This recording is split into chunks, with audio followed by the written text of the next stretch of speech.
karena kita bisa ada di saat ini. Mari kita siapkan hati kita untuk membaca dan merenungkan firman Tuhan. Kita tunduk kepala dan kita berdoa. Bapa, kami bersyukur oleh karena kasih setiamu, oleh karena rahmatmu, oleh karena berkat-berkatmu bagi kami. Secara khusus di saat ini di ibadah kami. Terima kasih untuk semua puji-pujian yang meneguhkan, menguatkan kami. Dan saat ini kami mau membaca dan merenungkan firman-Mu. Biarlah Bapa memberkati kami, Allah Roh Kudus mengurapi kami, memberi sikap hati yang benar bagi kami. Belajar firman untuk melakukan, supaya kami hidup dalam berkat-berkat firman-Mu. Pakailah hamba-Mu, sembunyikan hamba di balik salib kemuliaan-Mu. Terima kasih ya Tuhan. Kami mengucap syukur, berdoa dan sambut berkat-Mu di dalam nama Tuhan Yesus. Haleluya. Amin. Mari kita buka di dalam kitab Amsal. Bagian ini pernah saya sampaikan, tetapi saya rencana juga akan menyampaikan beberapa kali, karena ada poin-poin tertentu yang akan dibahas secara khusus. Amsal pasal 10 ayat 1 sampai ayat 14. Amsal 10 ayat 1 sampai ayat 14. Mari kita akan membaca bagian ini. Bapak Ibu Saudara memperhatikan di Alkitab masing-masing. Amsal pasal 10 ayat 1 sampai 14. Demikianlah firman Tuhan. Amsal Salomo. Anak yang bijak mendatangkan sukacita kepada ayahnya. Tetapi anak yang bebal adalah kedukaan bagi ibunya. Ayat 2. Harta benda yang diperoleh dengan kefasikan tidak berguna, tetapi kebenaran menyelamatkan orang dari maut. Tuhan tidak membiarkan orang benar menderita kelaparan, tetapi keinginan orang fasik ditolaknya.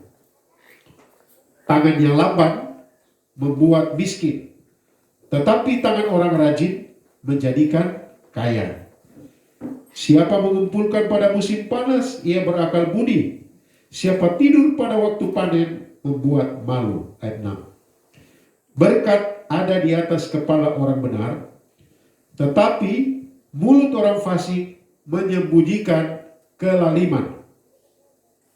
Kenangan kepada orang benar mendatangkan berkat, tetapi nama orang fasik menjadi busuk. Siapa bijak hati memperhatikan perintah-perintah. Tetapi siapa bodoh bicaranya akan jatuh. Siapa bersih kelakuannya aman jalannya. Tetapi siapa berliku-liku jalannya akan diketahui. Siapa mengedipkan mata menyebabkan kesusahan. Siapa bodoh bicaranya akan jatuh. Ayat 11. Mulut orang benar adalah sumber kehidupan, tetapi mulut orang fasik menyembunyikan kelaliman. Kebencian menimbulkan pertengkaran, tetapi kasih menutupi segala pelanggaran. Di bibir orang berpengertian terdapat hikmat, tetapi petung tersedia bagi punggung orang yang tidak berakal budi. Ayat 14. Orang bijak menyimpan pengetahuan, tetapi mulut orang bodoh adalah kebinasaan yang mengancam. Demikian jauh pembacaan firman Tuhan. Bapak Ibu Saudara, 2 minggu berturut-turut kita bicara tentang berkat, ya toh? Berkat Tuhan, isi hati Tuhan adalah untuk memberkati kita. Kita sudah belajar itu dalam Bilangan pasal 6. Jadi isi hati Tuhan, Dia ingin memberkati kita. Nah, kalau kita membaca dalam Amsal pasal 10, secara khusus ayat 1 sampai ayat 16, kita melihat ada 3 berkat dalam kehidupan kita. 3 berkat yang nyata dalam kehidupan kita. Yang pertama berkat anak, seorang anak, ya, atau 2 orang atau anak-anak. Ayat 1 toh. Kemudian ada berkat harta benda. Itu bisa kita lihat ayat 2 sampai 6, kemudian ayat 15 sampai 16. Kemudian yang ketiga ada berkat relasi atau hubungan. Dan kadang-kadang kita menganggap bahwa relasi itu bukan berkat. Bagi saya itu berkat luar biasa. Karena siapa saya? Saya tidak kenal Bapak Ibu Saudara dari dulu, tidak kenal. Tapi kita ketemu, kita punya hubungan, kita punya relasi. Ketika kita bertemu, kita rasa seperti sesuatu senang sekali ya. Wah, senang kali ketemu. Saya ke Catubo kemarin, pas mereka menyambut, dan saya lihat, ini orang-orang ini mantan-mantan mahasiswa saya.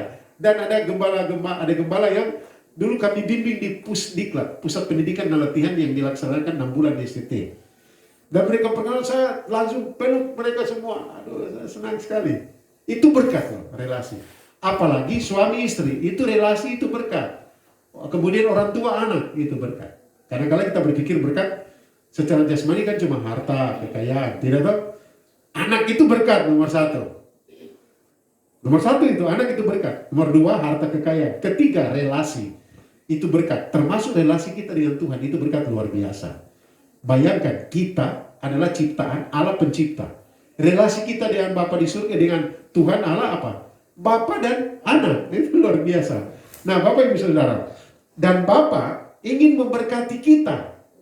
Dan Allah ingin supaya kita hidup dalam berkat-berkatnya. Tetapi dalam poin ini, tema pada saat ini saya akan mengangkat tema diberkati untuk menjadi berkat. Ya kan?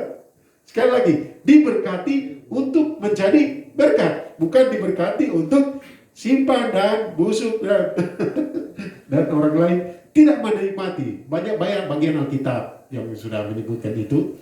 Seperti Yesus berkata begini, kamu adalah garam dunia. Garam menjadi tawar, tidak berguna. Kamu adalah terang dunia, terang menyinari. Paulus menuliskan surat, dia katakan, kamu adalah surat-surat Kristus. Kemudian dikatakan juga pada bagian-bagian lain, kita harus berbuah. Kalau berbuah itu artinya apa? Kalau kita lihat buah, untuk apa buah? Untuk dinikmati, untuk dimakan. Siapa yang makan? Kita kan? Ya kita buah, orang lain yang mendapat berkat. Itu luar biasa ya. Diberkati untuk menjadi berkat. Bapak Ibu Saudara-saudara yang saya kasih di dalam Tuhan Yesus Kristus. Bagaimana supaya kita diberkati? Dalam Amsal pasal 10 secara khusus dalam ayat 2 sampai ayat 14 ditegaskan untuk diberkati harus kerja. Harus kerja. Kalau anak-anak kerja bagaimana? Ya belajar. Kerja bantu orang tua juga, mungkin cuci piring kah atau apa saja bisa. Jadi sekali lagi, untuk diberkati dalam arti secara jasmani, karena kita mau bahas ini ayat 2 sampai ayat 14. Kan berkat anak nanti saya akan bahas nanti berikut-berikut. Untuk diberkati secara jasmani, kekayaan, harta, kita harus kerja. Tetapi kerja yang bagaimana untuk supaya kita diberkati, kemudian hasil berkat itu untuk memberkati orang lain. Ada 4 kunci untuk supaya kita kerja dan diberkati. Tapi untuk menjadi berkat. Pertama, kita lihat ayat 2 dan 3. Ayat 2 dan 3 menegaskan, harta benda yang diperoleh dengan kefasikan tidak berguna, tetapi kebenaran menyelamatkan orang dari maut. Ayat yang ketiga, sama-sama baca. 1, ayat 3. 1, 2, 3. Tuhan tidak membiarkan orang benar menderita. Sampai situ. Jangan baca orang fasik, tapi kita orang benar. Amin. Tuhan tidak membiarkan orang benar menderita kelaparan. Hal pertama kita kerja dan kerja kita diberkati kemudian menjadi berkat adalah kerja yang bagaimana? Itu kerja iman, kerja optimis. Artinya apa? Kerja iman, kerja optimis adalah kerja dengan percaya pada pemeliharaan Tuhan. Artinya apa? Artinya percaya bahwa dalam otoritasnya, dalam kuasanya, Tuhan yang adalah Bapa kita tidak mungkin meninggalkan dan membiarkan kita sehingga kita kerja sia-sia saja. Nah, apa wujud nyata dari percaya pada pemeliharaan Tuhan? Kita lihat ayat 2. Wujud percaya yang pertama, menghindarkan diri dari cara-cara fasik. Menghindarkan diri dari cara-cara curang, cara-cara yang tidak benar untuk memperoleh harta, untuk bekerja. Jadi, untuk diberkati, hindari itu cara-cara fasik, cara-cara curang. Cara-cara fasik itu apa? Mencuri, tidak boleh. Itu fasik. Curang. Apalagi tipu orang, ya, tipu tuh. Korupsi. Korupsi. Pencuri itu, Pak. Sama. Tapi begini lagi, Bapak Ibu Saudara. Orang lain setengah mati dan kita lihat saja, dan kalau orang istilah lalu makan tulang. Jadi orang lain kerja, dia ada di rombongan situ. Dia pegang dia ujung jari saja, tapi setelah kita bikin semua, kita ngapa? Kok hanya mukul saja. Kadang-kadang juga begitu. Itu cara, apalagi kita dalam satu kelompok. Nah, tetapi yang ditekankan di sini adalah cara-cara curang, cara-cara tidak benar untuk memperoleh harta. Ya boleh. Paksa orang lain, mengancam orang lain untuk dapat memberi. Kadang-kadang kan gampang kita mengancam kan? Apalagi saya tahu, tolong ya kasih sumbangan dulu ya. Ini kita ada kegiatan pelayanan, pakai kata pelayanan lagi. Tapi ya kau tahu tuh yang kemarin itu, ini pelayanan apa baru kau ancam lagi. Tuhan tolong, itu bagaimana ya? Tidak mungkin, itu cara curang. Kemudian ayat 3 ini jelas sekali. Kita harus menyadari bahwa harta kekayaan itu adalah sepenuhnya anugerah Tuhan. Sepenuhnya anugerah Tuhan. Bandingkan dengan ayat 23. Kita lihat ayat 23, tayangkan ayat 23, kita lihat nih. Rizka luar biasa. Ayat 23, baca sama-sama. Bukan 23, sorry. 22. Maaf Rizka, 22. Sama-sama baca, 1, 2, 3. Berkat Tuhanlah yang menjadikan kaya. Susah payah tidak akan menambahinya. Artinya kita kerja keras, kita menyadari bahwa berkat Tuhanlah, bahwa harta kekayaan itu adalah sepenuhnya anugerah Tuhan. Kalau Tuhan beri kepada kita. Kalau orang yang tidak merasa seperti itu, ketika dia dapat, ini dia punya, semua aja punya. Dan setelah ketemu orang, pura-pura tidak ada apa-apa. Pas ada orang membutuhkan sesuatu, kasihlah, dong perlu. Padahal dompet tinggal baterai, kasih keluar saya, 1K, 2K. Orang lain ada perlu, itu gimana? Banyak kali kan begitu kan? Tapi banyak kali bapak-bapak juga itu tidak hikmat. Apa di dompet tidak tanya istri, ajar kasih saja. Dan akhirnya saya bilang, bapak tolong beli ini dulu, tadi beli nasi gimana ya? Aduh tadi saya, mari kita makan apa sekarang? Makan kok angin itu. Nah itu kan, kalau di kampung-kampung biasa, kalau kami ada baku pancing-pancing. Oke, coba masuk. Tidak, itu juga tidak boleh. Kerja iman adalah kerja percaya pada kedaulatan Tuhan, percaya pada pemeliharaan Tuhan. Karena percaya kita melakukannya dengan cara-cara yang benar, tidak boleh tidak benar. Itu yang pertama. Kerja yang diberkati dan memberkati orang. Yang kedua, kerja keras ayat 4. Kerja keras ayat 4 itu bagaimana? Coba kita lihat ayat 4 sini ya. 1, 2 kita baca sama-sama. 1, 2, 3. Tangan yang lamban membuat miskin, tetapi tangan orang rajin menjadikan kaya. Memang Tuhan ingin memberkati kita dan berkat daripada Tuhan. Tapi kita tidak bisa bilang begini, Tuhan memberkati saya tiap hari berdoa, puasa tiap hari. Kok tidak kerja? Paulus bilang orang yang tidak kerja tidak boleh makan. Ada pada zaman di Tesalonika itu ada acara mengatakan Yesus segera akan datang.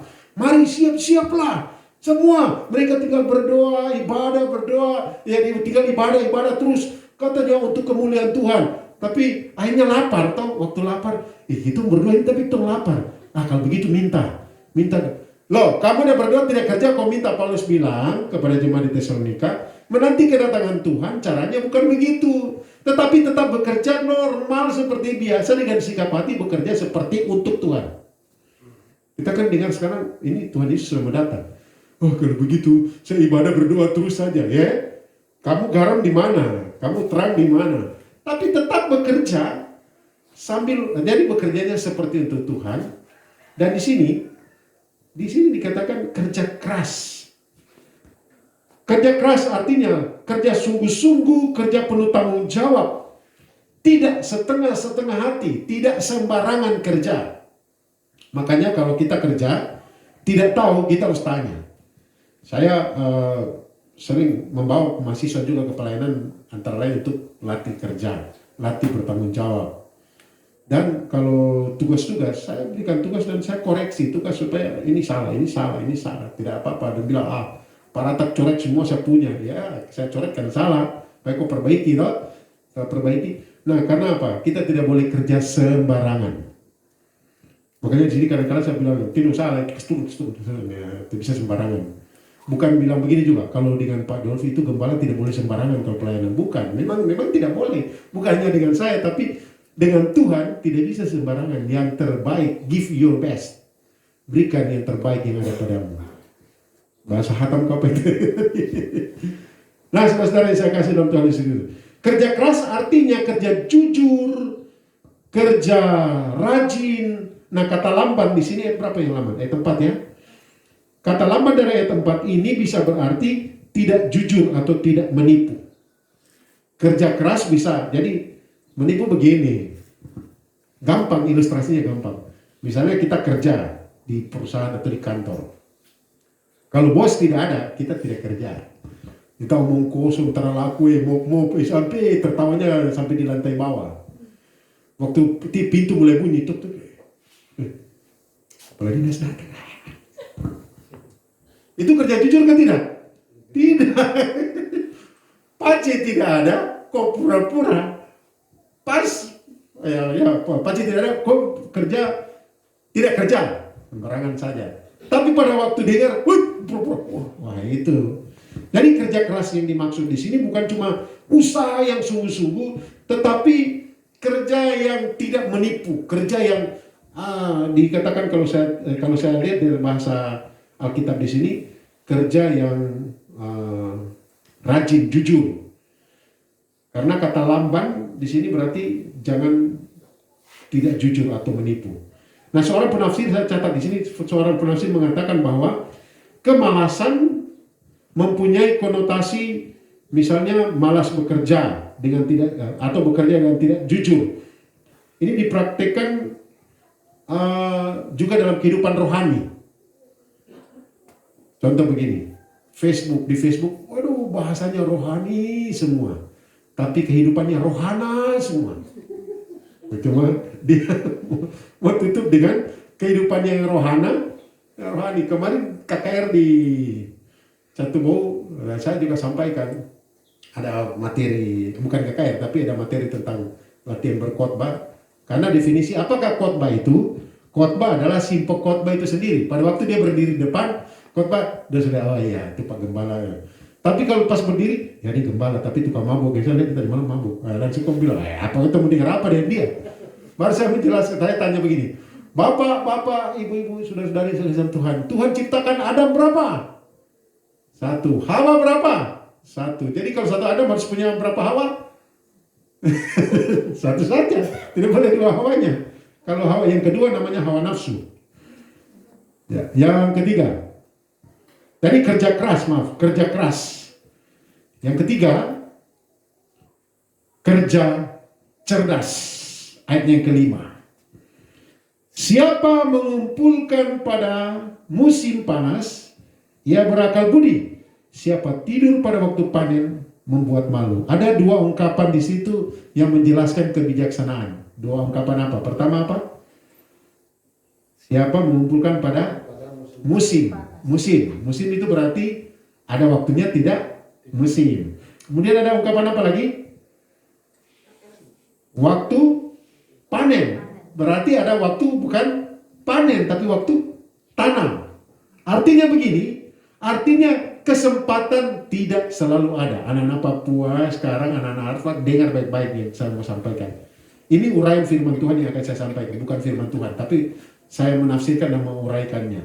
Kerja cerdas di sini adalah kerja bijaksana. Seorang yang bekerja dengan bijak akan sangat menyadari bahwa kesempatan tidak selalu ada. Sadari itu, kesempatan tidak selalu ada. Saya juga heran oleh karena apa? Ada banyak orang menganggap bahwa belum waktunya, bertobat juga belum. Kalau misalnya kali di bawah, kita buang sesuatu di situ, dan apakah dia akan tinggal terus di situ? Tidak, dia hanyut. Waktu akan berlalu. Kesempatan suatu saat, misalnya kalian kesempatan bisa menjadi seseorang bekerja di ladang ini, di bidang ini. Tapi sabar dulu. Sabar apa? Setelah itu hilang. Kau mau tunggu, belum tentu dia datang lagi. Itu. Jadi kerja cerdas adalah pertama menyadari bahwa kesempatan tidak selalu ada. Seorang yang bekerja cerdas akan memanfaatkan setiap kesempatan dan ia selalu berusaha meraih peluang. Jadi kalau ada pergumulan, ada tantangan, dia cari peluangnya apa. Misalnya sekarang di masa-masa sulit ini, di pandemi ini, banyak kan awal-awal pandemi ini orang kebanyakan mengeluh tuh, wah ini yang lain dapat bantuan, saya tidak. Padahal dia bisa tanam di samping dia rumah, 3 bulan disuruh panen kasbi. Tapi tinggal bilang kita lapar nih. Jadi kalau di orang Papua baru dia posting di Facebook bilang kita lapar karena ini, kita tidak. Saya dalam hati, saya di rumah rica full, patatas di karung ada. Masa mau lapar Bisa tidak? Kalau anak asrama putra bisa di kampus Erickson Street baru bilang lapar. Nanti saya panggil dia, saya bilang kau lapar karena apa? Karena kau terus minta gedi, kau minta apa itu yang kau minta itu kau tanam dia punya batang itu. 3 bulan kemudian kau gali. Walaupun kasbi pahit, yang penting ada kasbi. Iya toh? Ini persoalan karena tidak bijak. Saudara-saudara yang saya kasih dalam Tuhan Yesus Kristus. Mari kita lihat Tuhan Yesus berkata di dalam Matius 9 ayat 37 sampai 38. Matius pasal 9 ayat 37 sampai 38. Matius 9 ayat 37 sampai ayat 38. Sudah temukan? Ini kita bisa lihat juga gitu. Sama-sama kita baca. 1, 2, 3. Maka katanya kepada murid-muridnya, tuaian memang banyak, tetapi pekerja sedikit. Karena itu, mintalah kepada Tuhan yang mempunyai tuaian, supaya ia mengirimkan pekerja-pekerja untuk tuaian itu. Jadi ini kaitannya juga dengan pemberitaan Injil, atau kalau Tuhan kasih kesempatan kita untuk menjadi saksi di mana kita berada, manfaatkan itu. Oleh karena apa? Mungkin di suatu saat kesempatan itu tidak datang lagi, ya toh? Wah, nanti saja, kemudian akhirnya tiba-tiba, dia sudah meninggal, saya belum sampaikan Injil ke dia. Tidak, selesai. Kau tunggu lagi, berarti nanti dia PKK saja. Belum sempat ke Injil kau PKK, dia PKK, kau mati duluan. Nah tuh, siapa lagi yang Injil? Tidak ada. Kesempatan tidak selalu ada. Ada saudara-saudara yang saya kasih dalam Tuhan, bagian ini tidak hanya menyinggung soal memanfaatkan kesempatan untuk bekerja supaya dapat harta benda, tetapi memanfaatkan semua kesempatan yang Tuhan beri. Kalau sekarang kesempatan untuk sekolah baik-baik, makanya saya heran ada orang yang orang tua biaya besar tapi tidak sekolah baik-baik. Gimana ya, saya dulu sekolah itu sampai saya harus cuci baju. Ibu Heni tahu karena kita dulu Ibu Heni kos di keluarga kami dulu tadi. Dolfi, cuci baju boleh? Oh ya mari, bayar berapa? 500 dulu, itu saja. 500 itu banyak sekali. Sekarang 500 itu berapa? 500.000 kapan? Baru saya kan tidak tahu cuci baju. Wah, saya tinggal rendam pakai rinso atau pakai apa kan? Dulu cuma rinso terkenal tuh, rendam dia. Setelah rendam pulang sekolah, saya lihat kaki bersih, saya injak-injak. Injak-injak. Dia tidak tahu kan, injak-injak. Setelah saya bersih, ya saya bilas dia. Baru dia bayar saya 500 rupiah. Saya kuliah juga. Kuliah, Dolfi bisa perbaiki bahasa diktat ini. Saya perbaiki bahasa diktat. Dan ada uang. Saudara-saudara, peluang kita manfaatkan. Kalau saudara misalnya, saya tidak bekerja begitu karena uang ada. Tapi itu melatih kita. Melatih kita bahwa hidup itu kita harus berjuang. Masa-masa tertentu tidak akan kita dapati. Kalau misalnya kita sekolah, SD, SMP misalnya. Kita tidak, setelah kita sudah sarjana, kita tidak balik lagi jadi SMP. Karena manfaatkan waktu dengan baik di situ. Kemarin kami ketemu dengan mantan dosen saya ketemu dan dia memberikan kami firman Tuhan yang betul-betul menggugah dan mendorong semangat kami. Tapi waktu makan siang saya bilang begini, dulu Bapak baru datang dari Korea, Bapak mengajar bahasa Indonesia kurang bagus. Baru saya ingat betul karena Bapak ambil penghapus dan lempar saya. Dan lihat saya mungkin tidak perhatikan, tidak fokus, dia ambil penghapus dan lempar sekolah teologi ini. Jadi saya hafal mati, hampir saya pergi Bakalaya dia waktu itu. Tapi saya sudah hamba Tuhan toh, jadi saya tidak bisa. Tapi saya emosi besar nggak, wah. Dan saya bilang ke Bapak itu kemana? Ya. Bahasa Indonesia saya juga tidak baik ya, betul. Tapi saudara itu kenangan setelah ketemu, aduh puji Tuhan itu luar biasa. Mungkin juga banyak mahasiswa, mantan mahasiswa kalau ketemu saya, aduh Bapak dulu punya tugas sebelum mati, bikin dong pusing-pusing, tapi terima kasih Bapak ya. Karena dulu kalau ketik itu pakai mesin ketik, kalau sudah di halaman sebagian bawah itu salah, saya bilang tidak boleh teks ganti baru, ketik dulu dari atas. Wah, ada banyak yang emosi besar. Tapi itu melatih kesabaran mereka. Dan siapa sekarang? Saya ketemu kepala sekolah, MD, ada kepala bagian, ada kepala batu juga banyak. Karena kalau tidak kerja ada banyak. Ya, tapi yang aktif itu, yang rajin bikin, dulu mengeluh tapi bikin, tetap bikin. Saya ketemu, ini mana? Saya kabar di sana, saya ketua MD, saya sedang. Baru bagaimana? Masih Bapak terima kasih, ada yang bilang Bapak terima kasih. Tapi kepala batu juga ketemu Bapak, Bapak apa kok mabuk lagi sekarang? Ada alumni sekolah teologi mabuk. Temu sebelah, tukang mabuk kasih tinggal kok. Mau saya. Tapi saudara, pakai setiap kesempatan itu Andre. Jadi kerja cerdas. Pertama tadi kerja apa? Kerja optimis, iman, percaya pada pemeliharaan Tuhan. Yang kedua, kerja keras. Kerja keras itu ada unsur kejujuran di situ. Tidak menipu. Yang ketiga, kerja cerdas, memanfaatkan setiap kesempatan. Ini akan saya uraikan satu kali lagi di satu waktu. Makanya saya sampai situ. Yang keempat, kerja paripurna. Ayat 6-14. Apa maksudnya kerja paripurna? Maksudnya kerja yang mencakup semua aspek, semua bidang dalam kehidupan. Kerja yang mempertimbangkan, kerja yang memperhitungkan semua hal. Minta maaf ini orang-orang sibuk. Ibu Eni, Pak Barnabas, Ibu Yanti, orang-orang sibuk. Jadi mungkin ini jadi bahan perenungan. Parat. Nanti saya ada kesaksian luar biasa yang diceritakan oleh dosen saya kemarin. Jadi kita harus mempertimbangkan semua itu. Dalam bagian ini lebih ditekankan pada kerja yang tidak mengabaikan relasi atau hubungan baik dengan Allah maupun dengan sesama, terlebih orang-orang dekat, keluarga. Itu namanya kerja paripurna.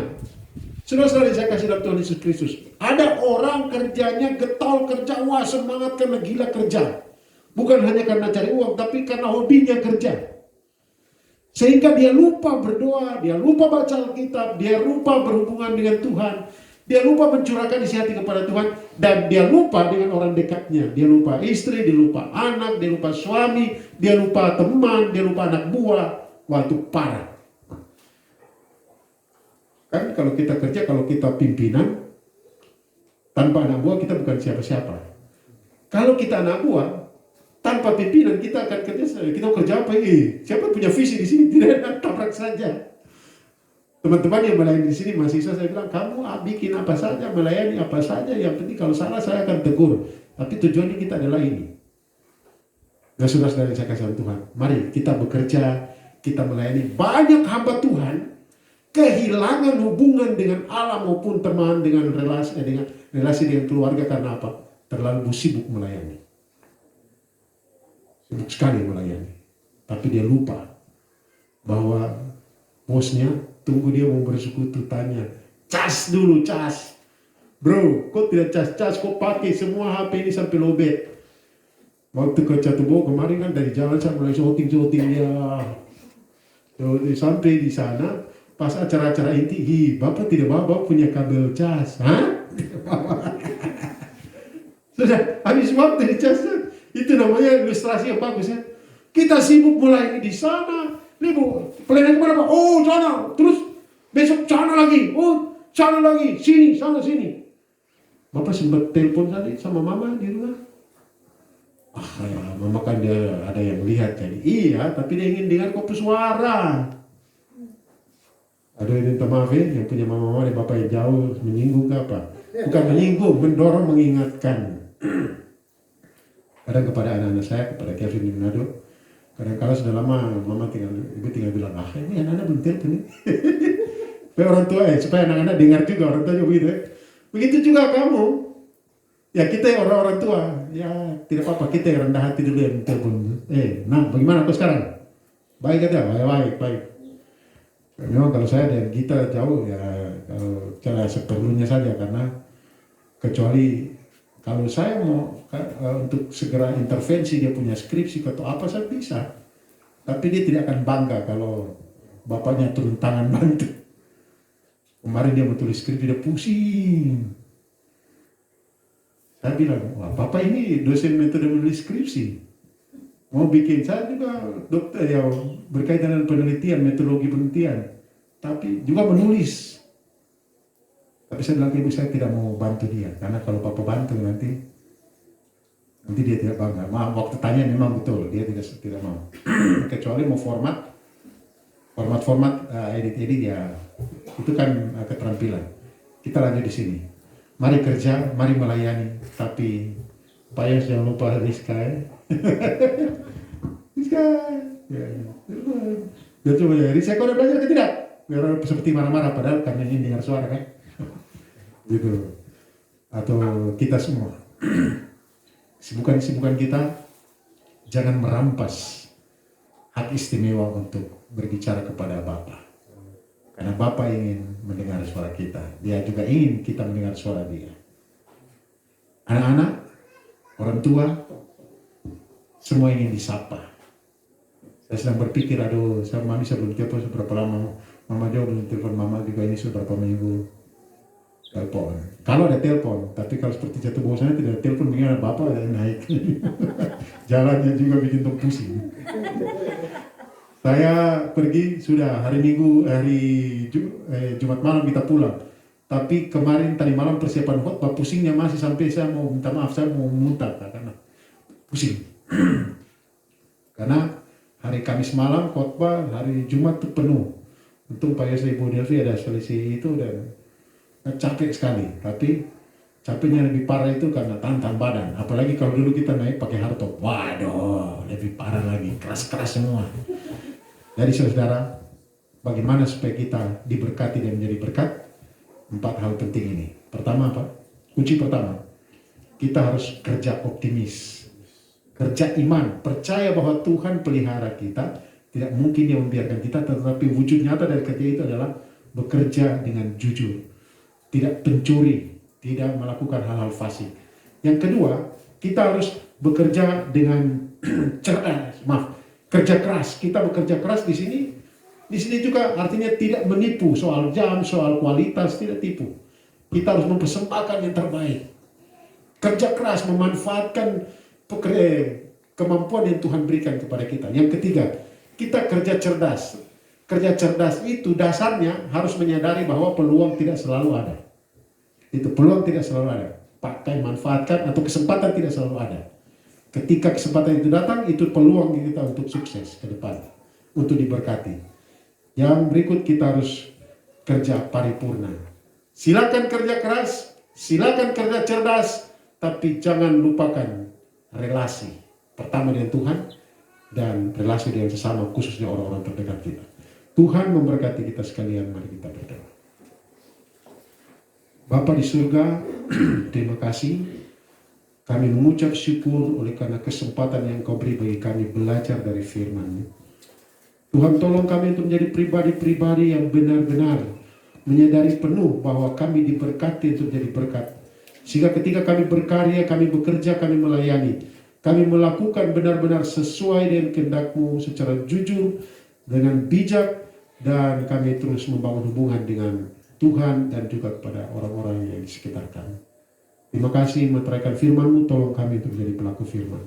Dalam nama Tuhan Yesus kami berdoa. Amin.